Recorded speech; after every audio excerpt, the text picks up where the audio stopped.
بسم الله الرحمن الرحيم. السلام عليكم ورحمة الله وبركاته. الحمد لله نحمده ونستعينه ونستغفره ونستهديه ونتوب إليه ونعوذ بالله من شرور أنفسنا ومن سيئات أعمالنا. من يهده الله فلا مضل له ومن يضلل فلا هادي له. أشهد أن لا إله إلا الله وأشهد أن محمدا عبده ورسوله لا نبي ولا رسول بعد. اللهم صل وسلم على سيدنا محمد وعلى آله وأصحابه أجمعين. رب اشرح لي صدري ويسر لي أمري واحلل عقدة من لساني يفقه قولي. اللهم فقهنا في الدين وعلمنا التأويل. اللهم ارزقنا علما نافعا. اللهم ارزقنا فتوح العارفين. رضينا بالله ربا وبالإسلام دينا وبمحمد صلى الله عليه وسلم نبيا ورسولا وبالقرآن إماما وبالكعبة قبلة وبالمسلمين والmuslimat ikhwana. Yang sama-sama kita hormati pengurus Masjid Nurul Muhsinin, semoga Allah berikan kesehatan dan bisa melayani jamaah dengan semaksimal mungkin. Bapak-bapak, ibu-ibu, para tamu-tamu Allah, semoga kita semua dimuliakan Allah. Amin ya rabbal alamin. Di antara nikmat yang harus kita syukuri adalah nikmat keimanan dan keislaman yang telah Allah berikan kepada kita. Tidak ada artinya usia kita panjang, umur kita lama, tapi tidak menjadi orang beriman, tidak menjadi orang yang berserah diri beragama Islam. Sahabat-sahabat ketika ditanya oleh Rasulullah bagaimana kabar mereka, kaifa asbahtum, bagaimana kabar kalian di pagi hari ini, kata Rasulullah kepada sahabat-sahabat. Sahabat menjawab, asbahna mu'minan billah, kami di pagi hari ini dalam keadaan beriman kepada Allah. Jadi sahabat tidak hanya menjawab dengan sehat walafiat, tidak hanya mensyukuri nikmat sehat walafiat, namun sahabat juga mensyukuri nikmat keimanan yang masih istiqamah di dalam hati dan diri mereka. Jadi kita harus mensyukuri nikmat Islam dan iman yang masih Allah istiqamahkan dalam diri kita. Menjadi orang-orang yang beriman artinya kita menjadi orang yang luar biasa. Dan memang orang yang beriman itu orang yang sangat luar biasa. Apa buktinya? Semua yang dilakukan berdasarkan keimanan, semuanya baik, tidak ada yang sia-sia. Di dalam hadis dikatakan, ajaban li amril mu'min, inna amrahu kullahu khair. Suatu yang ajaib, suatu yang sangat menakjubkan, kata Rasulullah, kehidupan orang yang beriman, karena semuanya baik, semuanya bernilai kebaikan. Walaysa zaka li ahadin illa lil mu'min, hal itu tidak dimiliki oleh orang lain kecuali orang yang beriman saja. Apa contohnya? Orang yang beriman apabila Allah berikan kemudahan, rezeki Allah permudah, anak-anak semuanya soleh, soleha, pintar-pintar, tidak banyak masalah dalam kehidupan. Orang yang beriman menjadi hamba-hamba Allah yang pandai berterima kasih, bersyukur kepada Allah Subhanahu wa ta'ala. In asabathu sarra syakara fakana khairan lahu.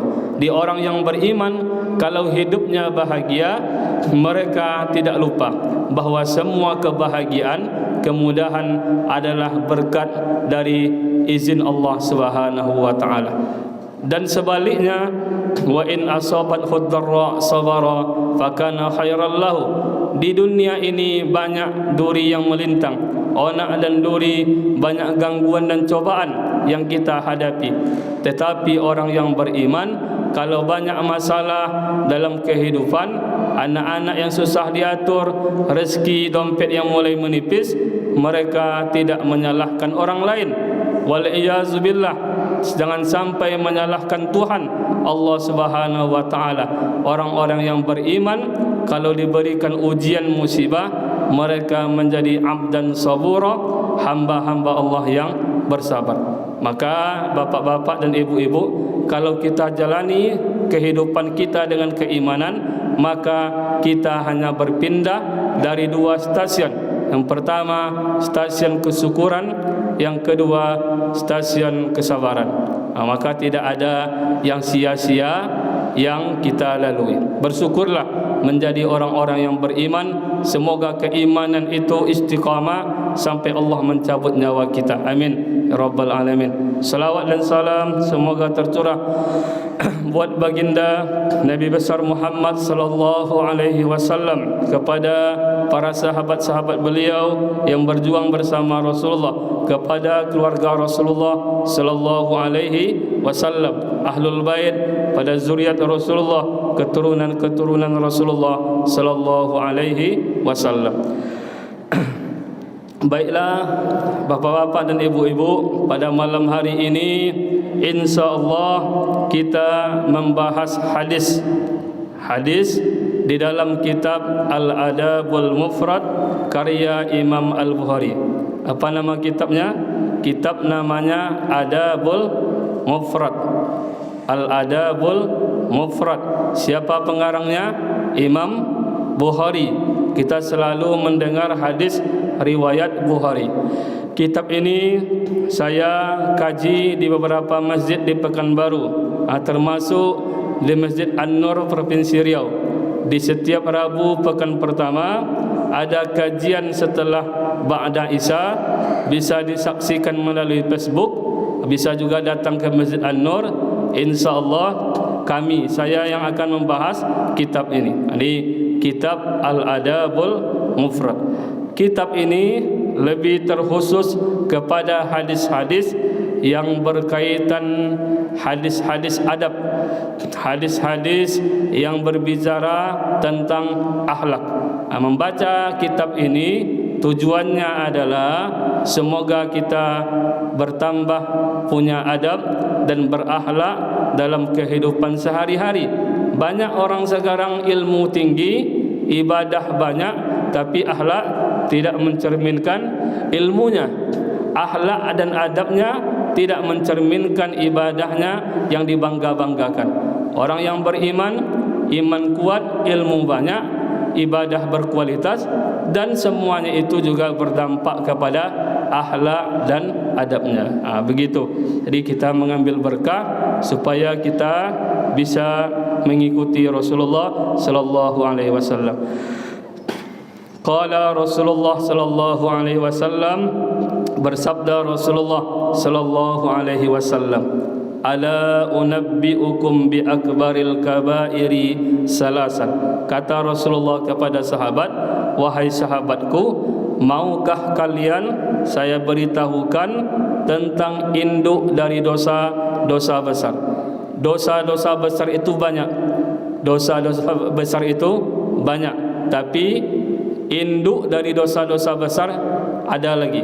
Dosa besar banyak, induknya ada juga. Salasan, Rasulullah mengulang ini sampai 3 kali. Kalau kita mendidik anak, kita menyuruh anak kita untuk menuruti perintah atau ada pesan-pesan yang kuat yang harus dilaksanakan oleh anak, biasanya kita ulang sampai 3 kali. Ini metode Rasulullah dalam memberikan pelajaran kepada sahabat-sahabat. Begitu juga kita. Imam membacakan ayat, kalau ayatnya berisi perintah-perintah atau mengingatkan kita kepada neraka dan surga, dan ada pelajaran-pelajaran penting, imam dianjurkan mengulang membaca ayat itu sampai 3 kali juga. Itu adalah metode supaya informasi itu lama diingat oleh audien kita. Jadi Rasulullah mengulang ini sampai 3 kali, menunjukkan informasi ini sangat penting, sangat dahsyat. Qalu bala ya Rasulullah, tentu ya Rasulullah, kata semua sahabat, kami ingin mengetahuinya. Kata Rasulullah, al-israku billah, induk dari dosa besar yang pertama melakukan kesyirikan. Yang kedua, wa uququl walidain, yang kedua itu durhaka terhadap ibu dan bapa. Itu induk dari dosa besar. Tidak hanya dosa besar, induk dari dosa-dosa besar. Wa jalasa wa kana muttaqian, Rasulullah duduk bersandar. Setelah itu Rasulullah menegakkan tulang punggungnya. Dia menunjukkan yang ketiga ini juga sangat besar. Apa kata Rasulullah? Ala wa qauluz zur, ketahuilah induk dari dosa besar yang ketiga adalah bersumpah atau bersaksi yang palsu, atau bersaksi memberikan kesaksian yang isinya dusta. Di dalam hadis ini, bapak-bapak dan ibu-ibu, ada 3 induk dari dosa besar. Kita bahas satu persatu insya-Allah. Semoga cukup waktunya. Yang pertama syirik, yang kedua durhaka terhadap ibu dan bapa, yang ketiga bersumpah palsu. Ulama memberikan jawaban kenapa syirik termasuk induk dari dosa besar. Kata ulama, kalau orang sudah melakukan kesyirikan, semua ibadahnya, amal solehnya terhapus. Itu akibat satu dosa saja, melakukan kesyirikan. Contohnya begini, bapak-bapak sekarang berumur 50 tahun, 60 tahun. Sebelumnya sangat rajin beribadah, puluhan tahun sejak balik rajin beribadah, puasa wajib, puasa sunat, solat sunat, solat wajib, sedekah, impak, berkurban, baik sama orang, baik sama tetangga. Wal iyazubillah, di akhir hidupnya melakukan kesyirikan, datang kepada dukun, percaya kepada ramalan dan hal-hal lain. Maka semua ibadah amal soleh yang puluhan tahun dilaksanakan, meskipun amal itu ikhlas karena Allah sebelumnya, meskipun amal ibadah itu khusyuk dalam solatnya, pernah melakukan kesyirikan, semua ibadah-ibadah tadi tidak bernilai. Di itu dampaknya melakukan kesyirikan. Di semua amal soleh tidak ada gunanya lagi. Maka inilah kenapa Rasulullah menyebutkan dosa syirik itu induk dosa besar yang pertama. Berbeda kalau orang mu'allaf. Ada orang mu'allaf masuk Islam, maka semua dosa-dosa yang dilakukan sebelum Islam terhapus karena mengucapkan kalimat syahadatain. Dan orang-orang yang mu'allaf, mereka bersih seperti kertas putih, maka kita boleh meminta doa kepada orang yang baru masuk Islam karena mereka tanpa dosa. Tapi orang murtad, keluar dari agama Islam, orang yang melakukan kesyirikan, sama, semua ibadah amal soleh terhapus. Jadi satu dosa bernama kesyirikan menghapus ibadah amal soleh yang dilakukan sebelumnya. Itu yang pertama dampaknya. Yang kedua, orang melakukan kesyirikan dicabut keimanan. Jadi kalau orang melakukan kesyirikan, tidak pantas, tidak layak lagi disebut orang-orang yang beriman. Karena iman itu sudah mulai Allah cabut, Allah angkat dari hati dan dirinya karena melakukan kesyirikan. Sudah dua, iman dicabut, amal tidak bernilai. Yang ketiga, Allah haramkan surga, maka pasti masuk neraka. Sudah tiga. Yang keempat, Allah berlepas diri dari orang yang melakukan kesyirikan, artinya rahmat Allah tidak sampai kepada mereka. Jadi satu dosa bernama kesyirikan, 4 akibatnya.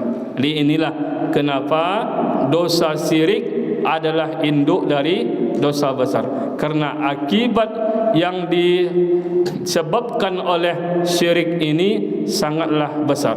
Jadi kita berlindung kepada Allah dari dosa syirik ini, supaya amalan ibadah kita tetap kita bisa rasakan balasannya nanti di yaumil akhirat. Jadi jangan sampai melakukan kesyirikan. Kita lihat di negara kita praktek kesyirikan, sihir dan ramalan-ramalan di negara kita diberikan ruang, seakan-akan dilegalkan, diberikan media ruang, diberikan kesempatan untuk beriklan. Begitulah keadaan negara kita sekarang ini. Biasanya dahulu ada iklan, kalau kamu lahir di hari ini, di bulan ini, tidak cocok pekerjaannya ini, maka kirim SMS ke nomor ini sebelum ada HP Android. Di itu menunjukkan adalah kesyirikan. Biasanya di akhir tahun ada ramalan-ramalan, tukang ramal. Apa isi ramalannya? Tahun 2023 katanya terjadi gempa bumi, terjadi bencana. Itu kan biasa aja. Kita pun bisa mengatakan seperti itu karena ramalannya ramalan bersifat umum saja. Artis akan banyak bercerai. Memang kerjaan artis itu bercerai. Jadi kalau kita percaya dengan ramalan-ramalan mereka, kita yang bodoh. Di dukun-dukun itu pandai bermain kata-kata. Maka jangan percaya dengan ramalan-ramalan orang tentang masa depan dan apapun yang terjadi pada diri manusia. Di mereka hanya bermain kata-kata dan mereka adalah dibantu oleh jin dan lain sebagainya. Sihir ini bukan barang baru. Sihir ini sudah barang lama. Apa buktinya? Di surat Al-Baqarah, bisa ibu baca dan bapak baca, di ayat 102 Allah berfirman, a'udzubillahi minasyaitonirrajim, wattaba'u ma tatlus syayatinu ala mulki Sulaiman wa ma kafara Sulaimanu walakinna syayatina kafaru yu'allimuna an-nasa sihra wa ma unzila 'alal malakaini bi Babila Harut wa Marut. Sihir di zaman Nabi Sulaiman itu sangat pesat. Orang-orang yang mensihir orang, meramal-ramal, jampi-jampi sangat berkembang di zaman Nabi Sulaiman. Oleh karena itu Nabi Sulaiman diberi mukjizat yang sesuai dengan umat yang dihadapi. Maka Nabi Sulaiman kerajaannya luas besar. Nabi Sulaiman punya tentara, pasukan dari jin dan hewan-hewan, bisa berbicara dengan hewan. Kenapa? Karena yang dihadapinya adalah dukun-dukun yang pandai bersihir dan pandai meramal. Kenapa dukun di zaman Nabi Sulaiman mereka banyak yang menjadi penyihir, menjadi orang yang meramal? Karena dukun-dukun di zaman Nabi Sulaiman mereka bekerja sama dengan jin, dan jin ketika itu bisa naik ke atas langit. Jadi jin di zaman Nabi Sulaiman bisa naik ke atas langit. Apa tujuan jin itu naik ke atas langit? Mendengar, menguping berita-berita tentang takdir manusia. Ketika Allah sampaikan takdir manusia kepada malaikat, jin-jin ini ikut dia menguping secara sembunyi-sembunyi. Setelah mereka mendengar itu, mereka turun ke bawah bumi kepada manusia, menyebutkan kepada dukun-dukun, si A, si B, si C begini kehidupannya di masa datang. Dan dukun di masa itu sangat canggih karena MOU-nya, kontraknya dengan jin. Maka di zaman Nabi Sulaiman banyak buku-buku yang berisi sihir, diproduktif. Tidak seperti dukun di zaman kita. mereka tidak hanya mensihir tapi juga membuat kitab. Begitu canggih mereka. Kitab dibuat berisi sihir, kitab dibuat berisi jampi-jampi. Ketika Nabi Sulaiman mengetahui itu, maka Nabi Sulaiman membuat kebijakan semua buku-buku yang berisi sihir ditangkap atau diambil secara paksa. Maka semua buku diambil, diletakkan di dekat kursinya, singgasana Nabi Sulaiman. Setelah Nabi Sulaiman wafat, jin tadi turun lagi atau membisikkan ke dalam hati dan pikiran manusia, telinga manusia, umat ketika itu. Apa kata jin ketika itu? Wahai kalian umat Nabi Sulaiman, kalian tidak tahu enggak kenapa Nabi Sulaiman itu punya kerajaan besar? Nabi Sulaiman itu bisa berbicara dengan hewan. Nabi Sulaiman itu punya pasukan dari jin, karena Nabi Sulaiman itu membaca buku yang berada di bawah kursinya. Terbentuk tipuan dari jin tersebut terhadap umat ketika itu. Setelah mendengar bisikan jin itu, umat di zaman Nabi Sulaiman tadi mencari-cari kitabnya kembali. Setelah mencari-cari, mereka dapatkan kembali di istana Nabi Sulaiman di bawah kursinya. Maka setelah itu, setelah Nabi Sulaiman wafat, maka praktek sihir, jampi-jampi ramalan mulai berkembang lagi. Setelah itu Allah menurunkan dua malaikat di dalam surat Al-Baqarah yang saya bacakan tadi. Surat Al-Baqarah ayat 102. Siapa nama malaikatnya? Harut dan Marut. Di Harut dan Marut itu dua malaikat. Harut dan Marut itu dua malaikat. Kenapa diturunkan dua malaikat ini? Tujuannya juga mengajarkan sihir, tapi menunjukkan sihir itu adalah salah. Jadi ada orang membongkar kedok dukun bukan untuk mengajarkan orang menjadi dukun, tapi menyebutkan bahwa kedok tersebut, trik tersebut adalah salah. Itulah yang dilakukan oleh Harut dan Marut ini.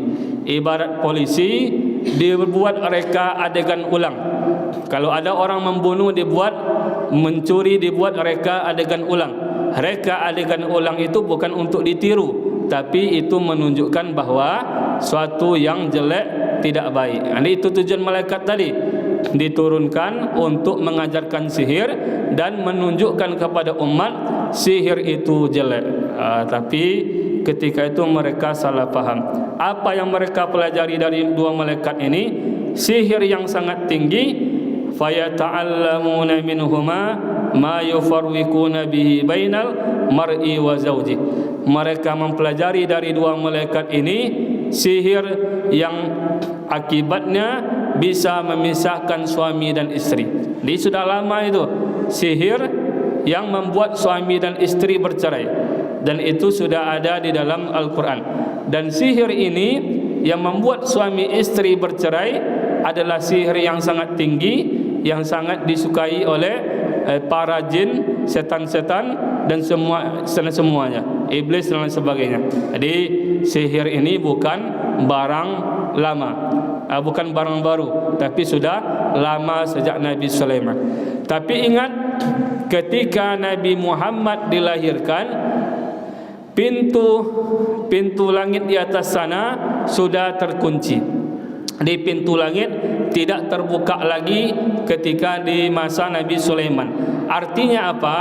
Kalau ada orang meramal-ramal sekarang, mengatakan tentang masa depan seseorang, 100% dia berbohong. Kalau dia percaya kepada jin itu yang berbohong, dia yang bodoh. Karena sejak lahir Nabi Muhammad, pintu langit sudah terkunci. Maka kita jangan percaya lagi tentang ramalan-ramalan orang dan semuanya. Jadi tentang masa depan, semuanya rahasia Allah, terkunci semuanya. Bahkan jin-jin sebelum nak lahirnya Nabi Muhammad dibuka pintu langit, tapi ketika Nabi Muhammad lahir, pintu langit sudah terkunci. Maka hanya orang bodoh yang percaya kepada orang bodoh juga. Maka jangan sampai kita percaya lagi terhadap ramalan-ramalan tentang masa depan. Selanjutnya pengobatan.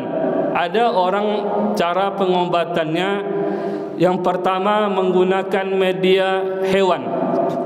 Manusia yang sakit tapi dipindahkan ke dalam hewan, biasanya pakai ayam.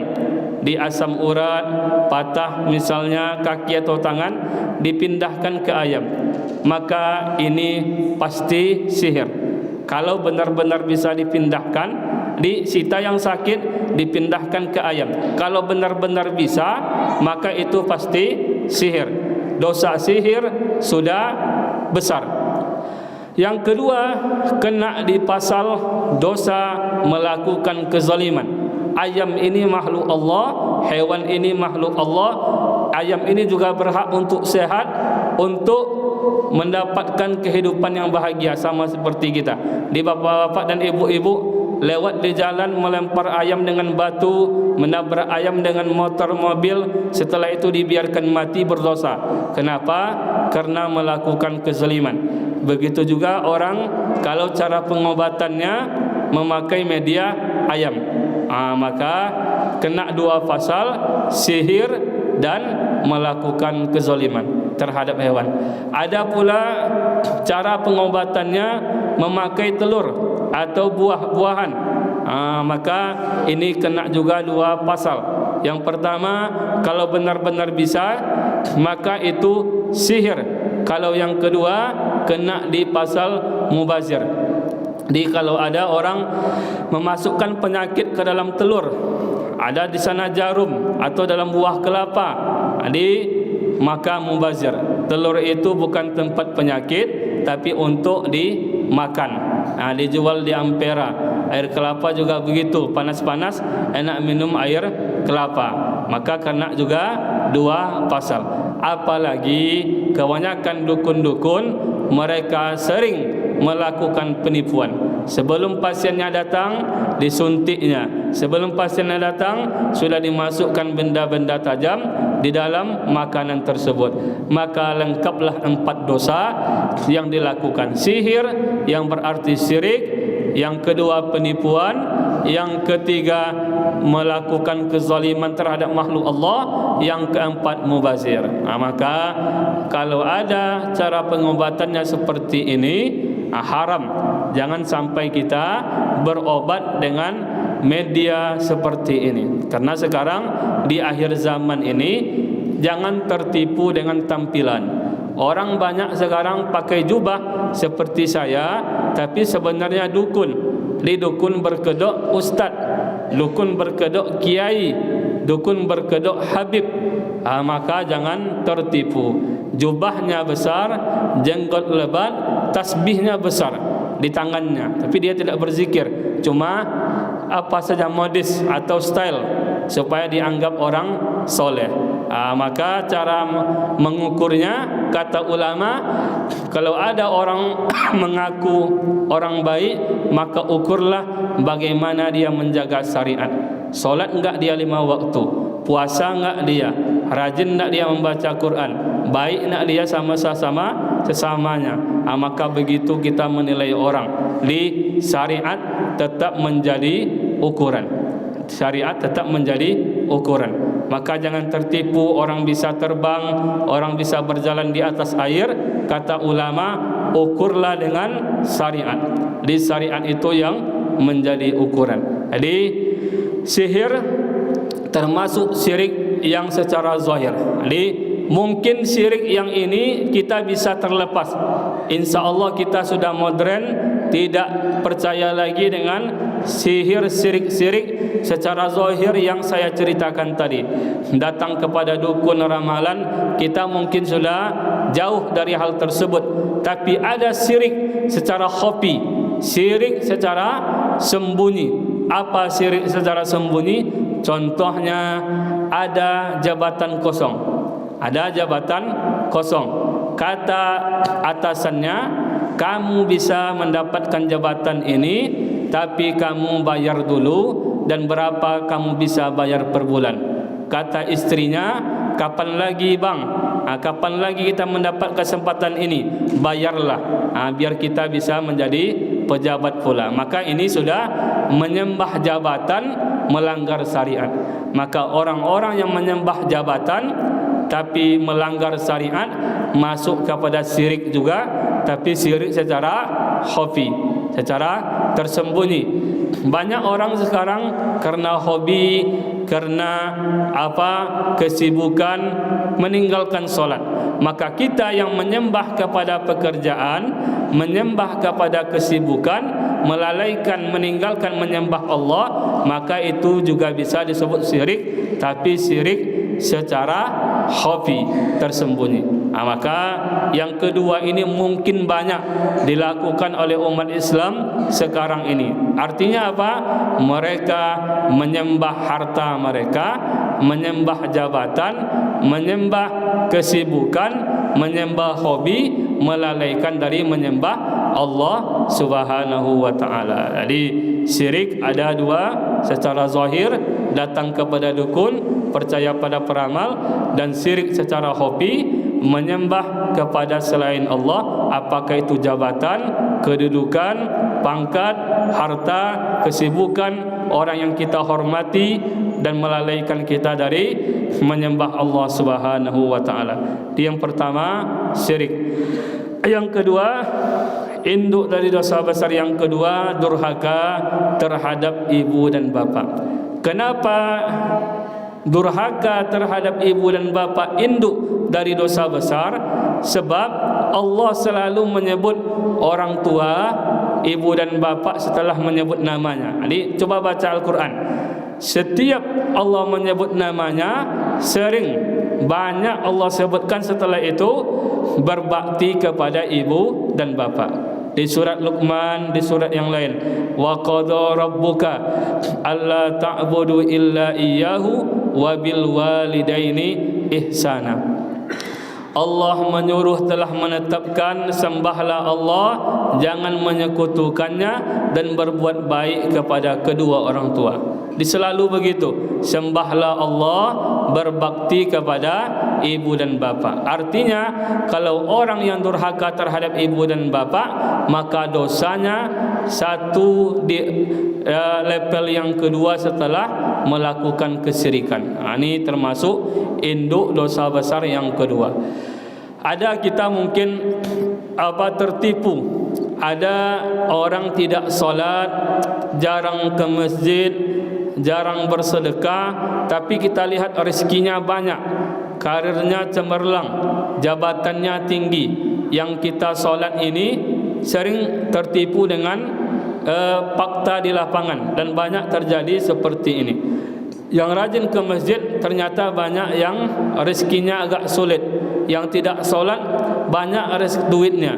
Maka kita jangan tertipu dengan penampilan atau kejadian seperti ini. Jawabannya ada dua. Yang pertama, kalau orang itu melanggar syariat tapi rezeki diberikan, itu bentuk rahmat Allah. Allah masih menunggu dia bertobat. Jadi Allah itu Maha Pengasih, Maha Penyayang. Itu buktinya. Allah berikan apa yang dia inginkan, tapi Allah masih menunggu taubatnya. Kalau dia tidak taubat, maka hukumannya sangat besar. Yang kedua itu yang dinamakan istidrat. Istidrat itu apa?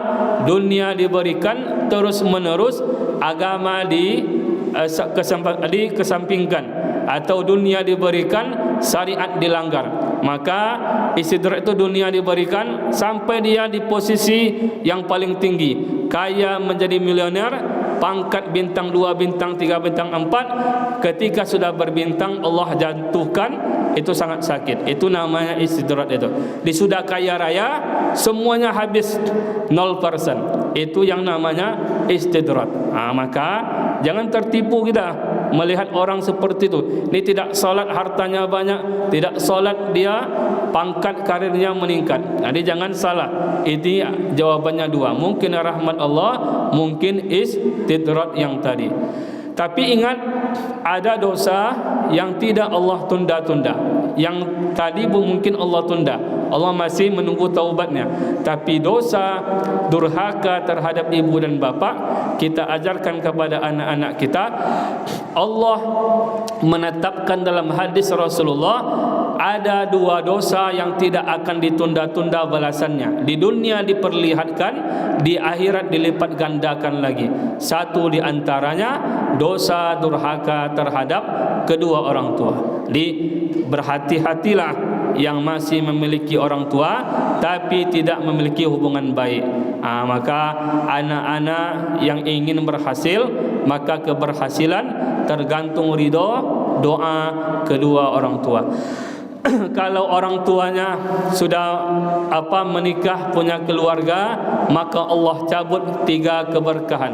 Yang pertama, kalau ada ayah dan ibu tidak akur dengan kakek dan neneknya, artinya ya anak-anaknya melihat ayah dan ibunya tidak akur dengan orang tuanya, kakek dan neneknya, yang pertama Allah cabut keberkahan keluarga. Keluarga selalu banyak masalah, bertengkar suami istri, anak-anak yang susah diatur. Keberkahan keluarga tidak harmonis lagi. Kenapa? Karena tidak ada hubungan baik anak dengan orang tua. Yang kedua, Allah cabut keberkahan harta. Harta banyak tapi selalu merasa kurang, itu tandanya tidak barokah. Yang ketiga, keberkahan usia, umur kita panjang, umur kita lama tapi kebaikan sedikit. Maka keberkahan-keberkahan inilah yang dicabut oleh Allah bagi orang yang tidak memiliki hubungan baik dengan kedua orang tuanya. Terakhir, induk dari dosa besar yang ketiga, bersumpah palsu. Bersumpah palsu. Kenapa bersumpah palsu ini induk dari dosa besar? Sebab kalau orang sudah bersumpah palsu, maka dia menzolimi orang lain. Coba kita lihat berita yang viral kemarin. Yang awalnya tembak-menembak, ternyata satu arah. Di pengadilan kalau mereka bersumpah palsu, maka itu bahaya. Korban akan menjadi tersangka, tersangka akan bebas. Kenapa?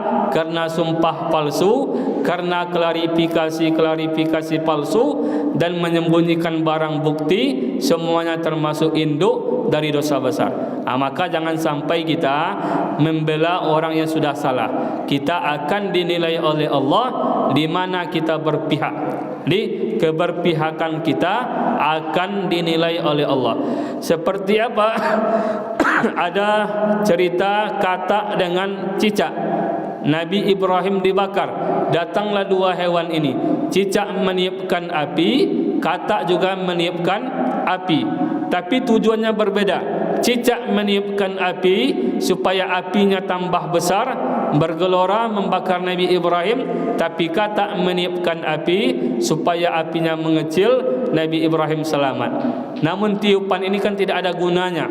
Apalah gunanya tiupan cicak dengan tiupan katak? Tapi Allah menulis cicak di pihak yang salah, katak di pihak yang benar. Kenapa? Karena yang Allah nilai keberpihakan. Maka walaupun apa yang kita katakan itu tidak berkaitan langsung dengan orang yang kita bela, tapi Allah tetap melihat kita di mana keberpihakan kita. Jangan sampai kita dalam bercerita seakan-akan kita membela orang yang salah. Dalam menulis di media sosial membela orang yang jelas-jelas korupsi, pelaku kriminal, jangan sampai. Meskipun tulisan kita, ucapan kita tidak ada dampaknya bagi mereka, tapi yang Allah nilai adalah keberpihakan. Itulah kenapa Rasulullah katakan induk dosa besar yang ketiga, bersumpah palsu. Karena kalau orang sudah bersumpah palsu, menzalimi saudara-saudaranya. Demikian bapak-bapak dan ibu-ibu. Jadi kesimpulannya adalah jangan menyekutukan Allah. Artinya kita kuatkan tauhid, kuatkan akidah. Bagaimanapun susahnya hidup, banyak masalah, kita selalu mengucapkan dalam Al-Fatihah, iyyaka na'budu wa iyyaka nasta'in. Kita hanya menyembah kepada Allah dan minta tolong hanya kepada Allah. Tidak minta tolong kepada dukun, peramal dan lain sebagainya. Yang kedua, umat Islam itu harus baik dalam komunitas kecil, yaitu keluarga. Nah, banyak orang sekarang baik di luar tapi tandus di dalam. Baik dikenal oleh teman-temannya, dalam keluarga tidak baik. Maka tidak seperti itu orang Islam. Orang Islam harus baik di keluarga, setelah itu dia menebar kebaikan kepada masyarakat luas. Baru yang terakhir, tidak menzolimi orang lain. Maka dengan hal ini kita terhindar dari 3 induk dari dosa besar ini. Demikian bapak-bapak dan ibu-ibu, sudah bunyi alarm. Semoga dengan membaca hadis ini Allah turunkan keberkahan dan kita membaca perkataan orang mulia, itu Nabi Muhammad sallallahu alaihi wasallam. Kita tutup membacakan doa kafaratul majlis. Subhanakallahumma wa bihamdika asyhadu an la ilaha illa anta astaghfiruka wa atubu ilaik. Wallahul muwaffiq ila aqwamit thoriq. Assalamu alaikum warahmatullahi wabarakatuh.